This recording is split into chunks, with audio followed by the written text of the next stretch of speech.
Assalamualaikum. Hari ini kita teruskan lagi dengan 4.2 aruhan elektromagnet. Apa itu aruhan elektromagnet? Itu yang kita nak belajar. Okey, kalau kita tengok siapa-siapa yang pernah main gitar elektrik. Gitar elektrik di mana pickup gitar yang terdiri, kalau kita tengok gitar tersebut, dia terdiri daripada 4 batang magnet. Dia ada magnet di situ, di mana 1, 2, 3, 4 ni. Di pemetik gitar tu ada magnet, dan berdekatan dengannya ada gegelung kuprum. Ada gegelung kuprum kat situ. Okey, ada gegelung kuprum di situ. Okey, menghasilkan satu isyarat elektrik melalui aruhan elektromagnet.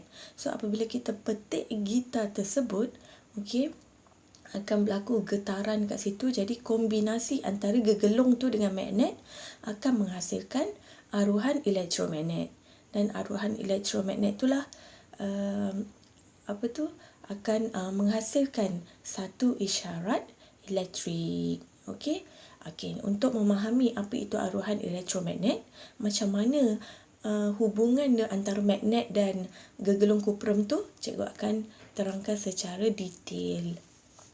Okey, kalau kita tengok pada muka surat 149, ada satu aktiviti di situ di mana ada dua plat magnet magnetor antara antara kiri dan kanan.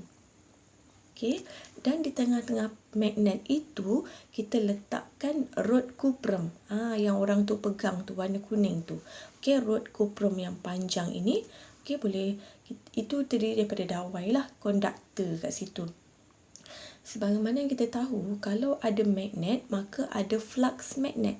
Flux magnet tu apa? Medan magnet. So nanti dia ada, macam kita dah belajar bab 3 tu, dia ada garis-garis magnet tu kan. Garis-garis tu yang bergerak daripada utara ke selatan.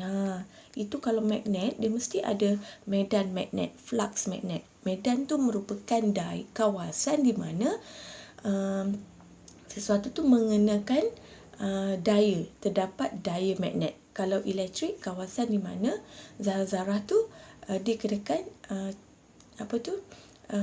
daya elektrik. Okey, medan magnet, daya magnet berlaku. Okey, apa aktiviti yang perlu kita buat di situ? Di mana rod kuprum itu disambungkan dengan galvanometer. Bukan ammeter Ammeter untuk menyukat arus elektrik.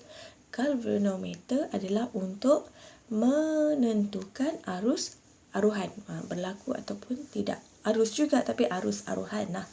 Okey. Ammeter dia untuk pergerakan dia mengikut arah arus, tapi galvanometer, jarum dia tu dia berlawanan daripada arah arus. Okey, berbalik kepada aktiviti ni, dia apabila disambungkan kepada galvanometer, apa yang nak dikaji, dia nak kaji tentang pesongan jarum galvanometer. Kalaulah rod kuprum itu pegun, maksudnya dia biar je macam tu, macam mana jarum dia bergerak tak? Okey, kalau rod tu bergerak ke A, okey, dia angkat ke atas, macam mana jarum dia? Terpesong ke tidak? Okey, tu yang kita nak kaji. Okey, kalau kita gerakkan ke B, macam mana pula? Okey, kalau ke C dan pergi ke D, maksudnya pergi ke kiri dan ke kanan, ada tak berlaku pesongan jarum? Dan selain itu, rod itu kita pegunkan, tak bergerak, tetapi magnet tu, magnet kiri kanan yang kita naik dan kita turun. Okey, mungkin kawan akan, seorang akan pegunkan rod tu, seorang lagi akan naik dan turunkan plat magnet. So nak tengok dekat situ ada tak perubahan jarum pesongan jarum. So kalau awak ada QR code, awak boleh imbas kat situ, tengok macam mana aruhan elektromagnet dan pesongan tu terjadi. Okey, seterusnya ada aktiviti yang kedua, muka surat 151. Kalau tadi kita menggunakan plat magnet dan dawai kuprum, sekarang kita menggunakan magnet juga, magnet bar. Tadi magnet magnado, ni magnet bar macam coklat tu, dan kita menggunakan solenoid. Solenoid tu adalah dawai yang kita gulung pada sesuatu plat silinder ke apa kan, dawai yang kita gulung, kita namakan dia solenoid. Dan kita ada dawai penyambung yang menyambungkan pada galvanometer. Aktiviti yang kita nak buat, solenoid ni kita perkara pertama, dua-dua kita pegun. Solenoid kita tak gerak, magnet bar pun kita tak gerakkan. Okey, seterusnya magnet tu kita gerakkan, masuk dan keluar. Kita nak tengok adakah wujud pesongan jarum galvanometer. Dan seterusnya magnet ini kita tetapkan, tetapi solenoid yang kita gerakkan. Okey, masuk dan keluar. Solenoid pula kita gerakkan. Jadi kita nak tengok kat situ ada tak perubahan bacaan galvanometer. Okey, mari kita lihat. Dekat sini hasil lah yang sepatutnya kita dapat. Okey, kalau kita tengok macam cikgu kata tadi, U dan S, utara dan selatan.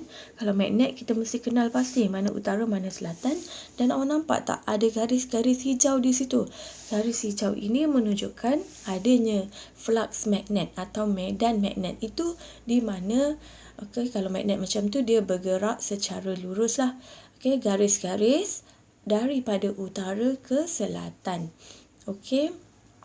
Dan rod itu kalau kita gabungkan dengan galvanometer, itu nama dia litar tu lengkap.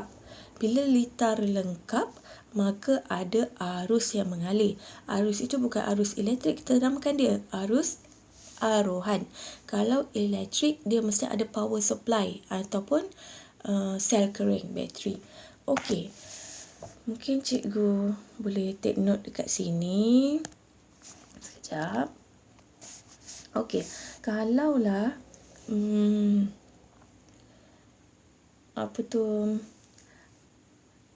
wayar itu, sekejap ya.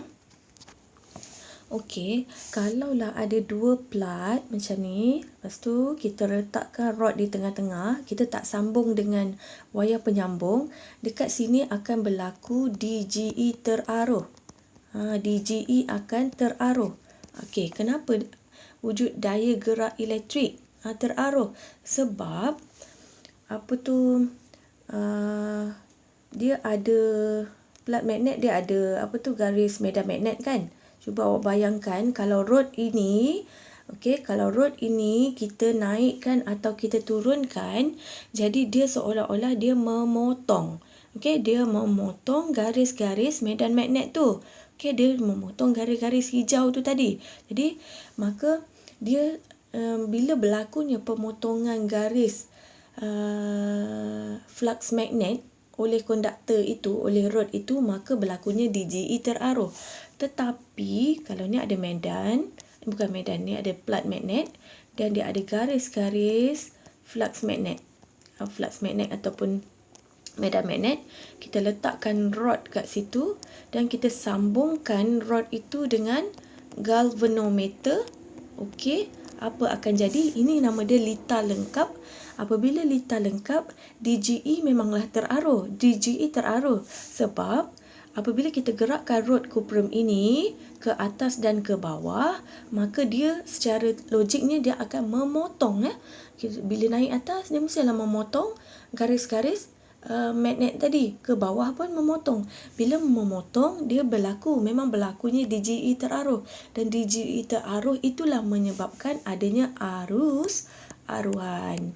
Okey, bila kita pasang dengan galvanometer, nama dia litar lengkap, maka kita nampak jarum galvanometer tu akan terpesong, maka di situ adanya arus aruhan berlaku. Okey, jadi berbalik kepada gambar rajah ni tadi. Okey, awak nampak ya? Cuba awak bayangkan ni garis-garis hijau. Kalaulah rod kuprum ini kita naikkan, maka dia akan memotong garis hijau tu 90 darjah. Dia memotong garis hijau tu. Kalau dia gerak ke atas ataupun ke bawah, okey, dia akan, nanti kalau kita pasang galvanometer, dia akan terpesong. Sebab apa? Dekat situ tandanya berlakunya arus aruhan yang disebabkan DGE teraruh. Kenapa DGE teraruh? Kenapa itu boleh berlaku? DGE teraruh sebab berlakunya pemotongan flux magnet antara konduktor itu, konduktor rod kuprum, kita panggil konduktor konduktor rod kuprum ni dengan garis medan magnet ataupun dengan flux magnet tu. Pemotongan rod kuprum dengan flux magnet tu berlakunya DGE teraruh. Dan apabila kita sambungkan dengan galvanometer, menunjukkan adanya arus aruhan. Okey. Kalaulah rod tu kita gerakkan ke kiri dan ke kanan. Gerakkan ke kiri dan ke kanan. Awak rasa akan berlaku tak pesongan galvanometer? Okey, pesongan tidak terpesong. Jarum tidak terpesong kerana dekat situ, cuba bayangkan kita gerak ke kiri dan ke kanan, bukan atas dan bawah. Dia gerak selari, sama arah, sama arah dengan garis-garis hijau. Okey, jadi dia tidak memotong. Bila dia tidak memotong, dia tak 90 degrees, maka tak wujudnya pesongan jarum galvanometer. Tidak berlaku pemotongan flux magnet. Okey, dan nanti jarum galvanometer dia akan stay saja. Dia akan kalau ammeter dia kosong, dia dekat sini kan, awal kan, tapi galvanometer nilai sifarnya berada di tengah. So kalau dia pegun, rod pegun, dia tidak terpesong, maksudnya jarumnya berada di tengah. Ataupun apabila dia gerakkan selari dengan flux magnet kiri dan kanan, dia tidak memotong, jarum itu juga berada pada di tengah-tengah. Okey, kalau awak scan QR code yang terdapat pada buku teks, nanti dia akan tunjukkan. Okey, kalau dia pegun, jarum tu akan stay saja. Kalau dia bergerak, dia gerakkan rod tu ke atas dan ke bawah, maka jarum tu akan bergerak. Dan satu lagi, kalau rod tu awak biarkan, tetapi plat magnet tu, yang macam cikgu cakap tu, plat magnet yang kita gerakkan, maka dia akan terpesong juga. Sebab cuba awak bayangkan, awak naikkan platnya hitam tu, tapi rod tu awak staykan je, kawan pegang. So dia juga berlaku pemotongan flux magnet sebab medan magnet yang berubah-ubah, naik turun. Okey, dia tetap akan memotong rod. Dia terkena rod kuprum tu, dia juga akan memotong. Jadi apa yang nota dekat sini dia beritahu? Apabila sebatang dawai kuprum, apabila rod tadi digerakkan merentasi flux magnet. Apabila dia gerak, dia mestilah memotong garis flux magnet kan? Dia mesti menyentuh garis flux magnet atau kita panggil merentasi flux magnet. Maka apabila dia memotong flux magnet itu, daya gerak elektrik DGE akan teraruh. Awak kena jelas dekat sini macam mana DGE itu boleh teraruh. Disebabkan pemotongan flux magnet apabila kuprum merentasi flux magnet. Okey. Disebab berlaku pemotongan flux magnet kat situ. Okey. Next, fenomena ini dipanggil aruhan elektromagnet. Okey. Jadi aruhan elektromagnet ni adalah penghasilan daya gerak elektrik. Okey, dia nak cerita apa aruhan elektromagnet ni? Dia ada daya gerak elektrik DGE teraruh yang disebabkan oleh rod kuprum itu merentasi flux magnet tadi. Cikgu padam dulu, dia crowded kat situ. Sekejap Mana tadi? Okay, cikgu buka balik. Ya. Dah banyak dah garisan-garisannya. Okey. Apa nota tadi kita? Itu adalah aruhan elektromagnet di mana penghasilan DGE teraruh disebabkan oleh rod kuprum itu, kita gerakkan dia tu merentasi flux magnet tu. Okey. Apabila rod kuprum tu merentasi flux magnet itu, maka wujudnya pemotongan flux magnet dan menghasilkan daya DGE teraruh. Fenomena ini dinamakan aruhan elektromagnet. Okey, jika dawai itu disambung menjadi litar lengkap. Cikgu kata macam mana jadi litar lengkap? Apabila, tadi cikgu dah lukis kan, apabila, dah padam dah. Apabila disambung dengan galvanometer. Okey, apabila disambung dengan galvanometer, maka kita namakan dia satu litar lengkap. Okey, apabila berlakunya pemotongan flux magnet, maka jarum penunjuk galvanometer dapat diperhatikan. Dekat sini cikgu nak tunjuk teruslah macam mana perubahan jarum galvanometer tu. Okey, sekejap cikgu kosongkan balik. Kosongkan balik sekejap ya. Cikgu kosongkan balik. Okey, pertama sekali untuk menentukan pesongan jarum galvanometer, kadang-kadang dia ada soalan dia macam ni. Dia lukis galvanometer tapi dia kosongkan jarum dia. Dia suruh lukis ke kanan atau ke kiri. Pertama sekali kita kena check utara kat mana, selatan dekat mana. Okey, kita tahu flux magnet bergerak daripada utara ke selatan. Okey, pertama kena tahu dekat mana arah utara dan selatan. Dan yang kedua, awak kena tahu daya gerakan dia. Daya dia ke mana? Daya tu maksudnya dia nak gerakkan rod tu ke mana? Ke kanan, ke kiri ke, atas ke bawah ke, macam tu. Okey. Pertama kita tahu dan yang ketiga, kalau antara konduktor dengan plug magnet, kita menggunakan petua genggaman tangan kanan Fleming. Tu short form petua genggaman pula.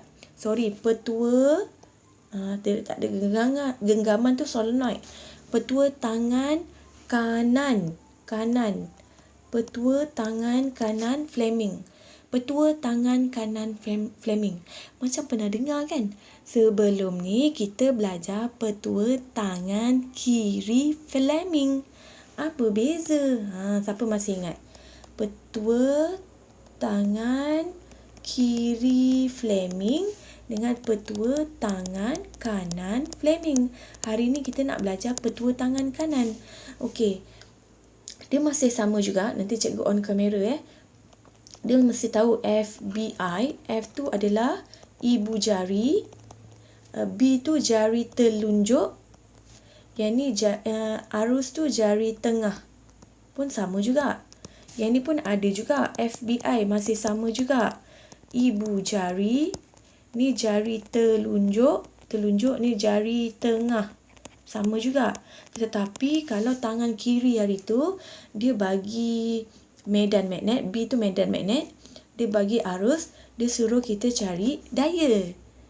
Tapi kalau petua tangan kanan, awak kena mahir ni. Dia bagi daya. Dia bagi medan magnet. Utara selatan dia bagi. Kalau kita tengok dua-dua medan magnet mesti ada pada soalan. Cuma yang berbeza adalah Fi dan daya dan arus.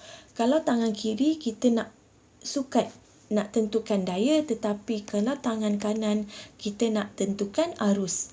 Kena mahir ni, kena take note yang mana penting Okey. Tangan kiri daya, tangan kanan untuk menentukan arus.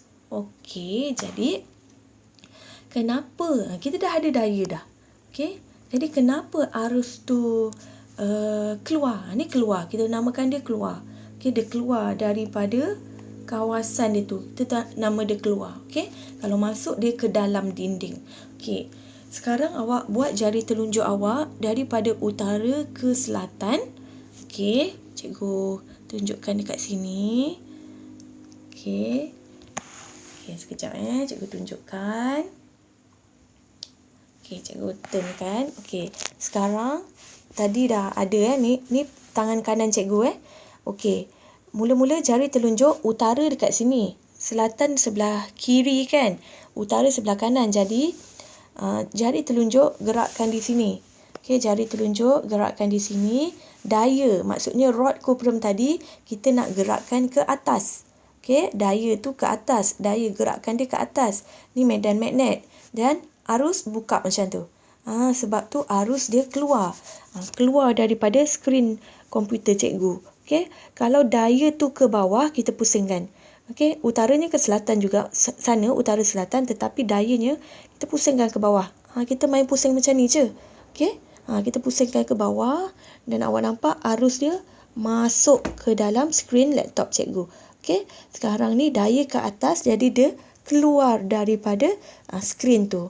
Okey, sebab itulah nampak arus dia keluar. Cikgu dah tunjuk tadi kan, arus dia keluar. Okey, so kita dah tahu arah arus. Okey, kita dah tahu dah arah arus dengan menggunakan cara apa tadi? Petua tangan kanan. Kanan Fleming dan sepatutnya daya dulu. Daya ni bukan arah arus, sorry. Arah utara selatan. Kita dah tahu dah tadi kan, daripada kanan ke kiri, daya pun kita dah tahu ke atas. Kita buat tangan kanan Fleming, kita dah tahulah arus dia adalah keluar. Okey, bila keluar ni sangat penting. Macam mana dengan galvanometer? Cikgu kata bacaan galvanometer kalau ammeter. Ni bukan ammeter Kalau ammeter dia akan ikut arah arus. Kalau arus tu, okey ni kan, ikut kan. Kalau arus kita nampak dia daripada kiri ke kanan, jadi ammeter akan bergerak macam ni, ke kanan. Sebab ammeter dia ikut arah arus. Tapi galvanometer, kena take note, dia melawan arah arus. Tu galvanometer. Jadi sebab itulah awak tengok asalnya kosong. Asalnya tengah sebab pegun. Tetapi bila kita gerakkan dia ke atas, jarumnya akan bergerak ke kiri. Pesong ke kiri. Sebab dia melawan arah arus. Arus ke kanan, pesongan dia ke kiri. Okey. Satu lagi, tu cara galvanometer. Cikgu tengok kat sini. Benda yang penting. Cara untuk membaca jarum galvanometer, pertama, kena tengok lawan. Jarum dia kena lawan arah arus. Sebab tu kena tahu arus tu dengan menggunakan petua kanan Fleming. Lepas tu satu lagi, arah elektron. Galvanometer ni dia untuk menyukat elektron sebenarnya. Kalau ammeter tu dia menyukat arus. Okey, tapi galvanometer dia menyukat elektron, arah elektron. Kat mana arah elektron? Semua kita tahu kan, arus bergerak daripada positif ke negatif. Jadi sini positif, sini yang lalu sebelum dia tu positif, yang lalu selepas galvanometer tu adalah elektron, positif dan negatif. Negatif Okey, negatif. Positif kat situ, negatif kat situ. Yang keluar tu negatif. Jadi negatif tu adalah elektron. Jadi galvanometer ni dia menyukat elektron. Elektron ni dia mengalir daripada negatif. So sebab itulah negatif dia elektron bergerak daripada negatif dia positif. Dia bertentangan dekat situ. So sebab itulah jarum galvanometer dia bergerak ke kiri. Sebab kalau arus dia positif ke negatif, galvanometer daripada negatif ke positif. Negatif tu elektron. Dia bergerak daripada arah elektron ke positif. Sebab itulah dia menunjukkan gerakan ke kiri. So take note kat sini. Cara nak baca galvanometer, pertama dia lawan arah arus. Tadi cikgu dah tunjuk arus daripada kiri ke kanan. So dia gerak daripada kanan ke kiri jarumnya. Dan satu lagi dia bergerak daripada elektron. Elektron tu negatif ke positif. Okey. Cikgu dah tunjuk kat sini macam mana dia bergerak, gerakan dia. Okey, yang ini pula. Okey, ini menunjukkan arus terhasil daya gerak elektrik juga DGE teraruh dalam dawai jika magnet digerakkan ke arah pegun. Maksudnya kat sini, dawai ni pegun. Okey, dawai ni pegun. Dawai ni pegun, tetapi aktiviti dia ni apa yang digerakkan? Dia gerakkan plat magnet. Okey, cikgu nak tanya. Kalaulah plat magnet tu kita angkat ke atas, cuba bayangkan plat warna hitam tu kita pelan-pelan angkat ke atas. cuba awak bayangkan ke manakah kedudukan rod cuprum tu. Adakah ke atas atau ke bawah? Okey, secara logiknya kalau kita angkat plat tu ke atas, jadi kedudukan rod cuprum ni akan ke bawah. Sebab kita naikkan plat tu, jadi dia lebih tinggi daripada rod tu. Setuju jadi sekarang arah arusnya arah magnetnya masih sama, utara ke selatan. Cikgu nak ajar kenapa pesongan kali ni digerak ke kanan dan kenapa arus kali ni masuk. Nampak tak perbezaan dengan yang tadi tu? Okey, kalau yang tadi tak bergerak. Okey, kalau yang tadi dah banyak sangat contengan Kalau yang tadi rod yang kita gerakkan, sekarang contoh ni adalah plat yang kita gerakkan. So bila plat yang kita gerakkan, rod itu semakin ke bawah. Jadi kita nak tengok daya arah utara, arah magnet kita dah tahu dah, memang ke sini, utara ke selatan. Nanti jari telunjuk tunjuk ke kiri. Cuma daya cikgu nak katakan bukan dayanya ke atas. Kita merujuk kepada plat magnet tu. Jadi plat magnet tu dia akan ke bawah, kedudukannya ke bawah. Okey. Bukan plat magnet. Rod cuprum tu akan ke bawah. Okey. Jadi daya tu kita merujuk kepada rod cuprum tu. Kenapa ke bawah? Sebab apabila plat ke atas, jadi kedudukan rod itu akan berada di bawah. Jadi kita tengok kenapa arusnya masuk. Cikgu on sekali lagi kamera cikgu. Cikgu tunjukkan. Okey, sekarang jari telunjuk tetap ke sana, tetapi daya rod cuprum tu bukan plat tu, memang plat tu ke atas, tapi nak tentukan arah arus kita tumpukan pada plat cuprum tu. Jadi kedudukan plat cuprum dia jadi ke bawah daripada medan magnet tu, plat magnet tu. Jadi ke manakah arus dia? Nampak ni arus ni. Tadi arus keluar, apabila kita ke bawahkan, daya arus tu akan masuk jari hantu cikgu jari tengah cikgu ni akan masuk ke dalam ni skrin ni. Okey, dayanya ke bawah, telunjuknya ke sana. Nampak tu, arus akan masuk. Sebab itulah dia tunjuk kat sini arusnya masuk. Faham ya? Jadi arus masuk. Jadi arus akan ikut sini. Sekarang arus ke mana? Kalau tadi kiri ke kanan, sekarang kanan ke kiri. Okey, cuba awak tengok galvanometer kita. Kenapa dia gerak ke kanan? Kalau tadi ke kiri. Kenapa kali ni dia gerak ke kanan? Sebab dia melawan arah arus. Cikgu dah kata tadi. Mana? Tak ada dah. Oh, ke sini. Dia mesti melawan arah arus. Kalau arusnya dari kanan ke kiri, dia melawan. Dia mesti bergerak ke, kalau dia dari kanan, arusnya, jarumnya mesti ke kiri. Dan satu lagi, kita kena tahu kalau yang masuk ni positif, yang keluar ni negatif. Dia bergerak daripada positif dan negatif. Dan cara yang kedua, cikgu kata kena tengok arah elektron. Kalau tak nak ikut arah arus, melawan arah arus, awak tengok elektron. Elektron kan mengalir daripada negatif ke positif. Jadi jarum tu dia akan ikut daripada kiri ke kanan. Sebab itulah dia gerak ke kanan. Ada dua cara. Sama ada awak nak tengok arah arus ataupun bukan arah arus, melawan arah arus atau mengikut arah elektron. Mana-mana pun boleh. Okey, yang mana mudah. Okey, itu dah cikgu dah ajar dah macam mana nak tentukan galvanometer jarum dia. Okey, dan menggunakan petua tangan kanan Fleming. Okey, tangan kanan. Okey, seterusnya kali ni dia tidak menggunakan konduktor.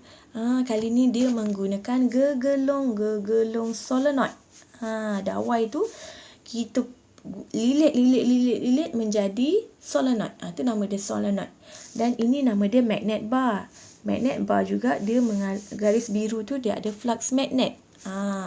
Garis medan magnet dipotong oleh solenoid.